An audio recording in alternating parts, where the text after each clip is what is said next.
কোনো অঙ্কের মধ্যে একই ভাগশেষ কথাটা উল্লেখ থাকলে কি করে করতে হয় দেখো।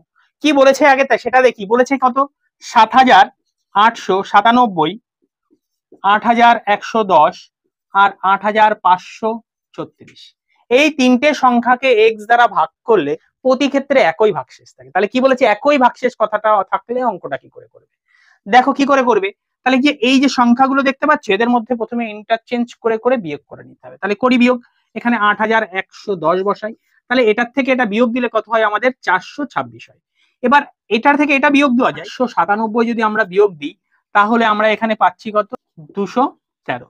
এইবার দেখো এই এই সংখ্যার থেকে এটা একবার বিয়োগ দেওয়া যায়। তাহলে উপরে বসিয়ে নিই ৮,৫৩৬। এটাকে যদি আমরা বিয়োগ করি পাবো কত?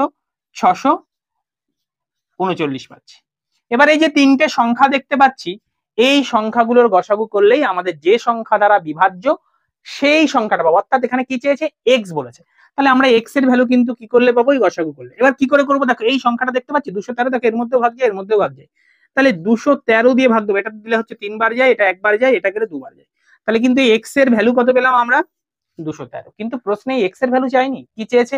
এক্স এর যে অঙ্কগুলো আছে তার যোগফল। কি কি অঙ্ক দ্বারা গঠিত? এটা 2, 1 এবং 3 দ্বারা গঠিত। তাহলে 2, 1 এবং 3 যদি যোগ করি তাহলে উত্তর কিন্তু 6 চলে আসবে।